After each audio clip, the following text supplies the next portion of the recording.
Ako po si Rio Gonzales, dating Barangay Secretary at ngayon po ay tumatakbo bilang kagawad ng Barangay 751. Nung ako po ay nanunungkulan bilang Barangay Secretary pa lamang, ako po ay marami na pong natulungan, lalong-lalo na sa mga na gustong magpa-ospital, sa ospital ng Maynila. At ngayon ay gusto kong ipagpatuloy ang pagtulong sa mga ating mga senior citizen at lalong-lalo na sa mga kabataan. Lalong-lalo na malulong ang kabataan natin sa sports, hindi yung pagtatambay, hindi yung kung ano-anong mga ginagawa nila. Maraming salamat. Ma'am, tanong ko lang po, ano yung problema dito sa inyong barangay na gusto niyong solusyonan? Yung number one na problema po. Siguro yung pag-approach sa mga kagawad. Kasi kadalasan hindi nila na a-approach ang mga kagawad, lalong-lalo na sa... Ang gusto ko kasi maging malapit ang mga constituents sa ating mga barangay officials. Na madali silang makalapit, makahingi ng tulong. Yun lang po. Okay. Mama, question lang po, no? Ano po masasabi niyo sa performance ng barangay before? Then, ano po yung i-adapt yung program para lalo niyo po mapaunlad ang inyong barangay? Okay naman yung naging lalo na nung during pandemic time. Isa rin ako sa mga tumulong sa aming mga constituents, lalong-lalo na yung nagkaroon ng mga COVID cases. Ma-improve, ayun nga po, yung madali silang makalapit at makahingi ng tulong sa aming mga barangay officials.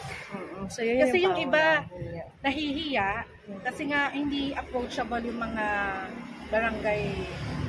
Ang sinasabi nga nila kasi mahirap daw lapitan. Ayun ang mga common na naririnig.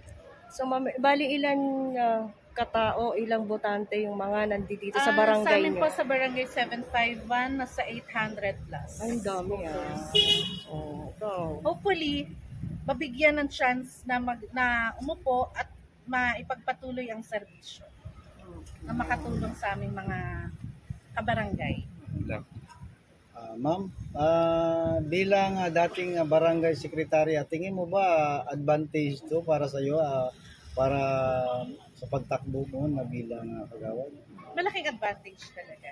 Kasi during nung ako'y nakaupo bilang barangay secretary, marami na rin po akong natulungan. So sa tingin mo ba maraming nag-udyok ba sa'yo na tumakbo ka? Ganon? Medyo. Kaya napilitan Hindi, si ma'am. ang sinasabi nga nila sa akin is, bakit daw kagawad ang tinakbo? At hindi daw chairman. Bakit daw hindi ako nag-chairman? Hindi pa tayo, medyo malayo-layo pa tayo sa ganong posisyon. Okay. Marami pa tayong dapat matutunan. So susubukan mo muna yung kagawad. Okay. Mas magandang magsimula ka sa mababa bago ka maghangad sa taas. Okay. Ma'am, ano pa po sa tingin mo ang i-improve dito sa barangay nyo na programa na gagawin mo pag ikaw ay nakaupo na? Siguro yung monitoring kasi ang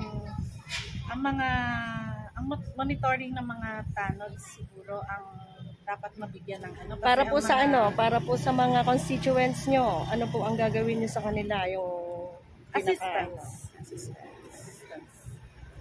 Ma'am, kamusta naman po yung peace and order niyo po rito? Ang peace and order, ang barangay namin hindi naman magulo. Ngunit, may mga taga-ibang barangay talaga na sila ang nagkakadala ng nakaguluhan sa barangay. Hindi naman natin maiwasan yan. So, ano po yung gagawin niyo para maiwasan po yun? Ayun nga po, monitoring ng mga tanods sa mga tanods. Magkakaisa sila. At yung palaging may tao ang barangay. Hindi yung may hihingi ng assistance is walang tao.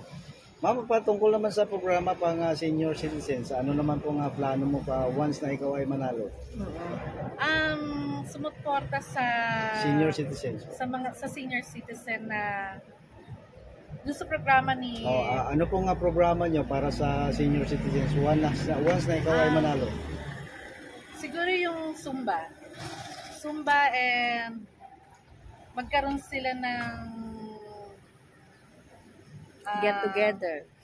Get together, pwede na rin yan. Tsaka yung knowledge ng ating, kung ano yung binababang programa ng ating gobyerno, ipaalam sa kanila.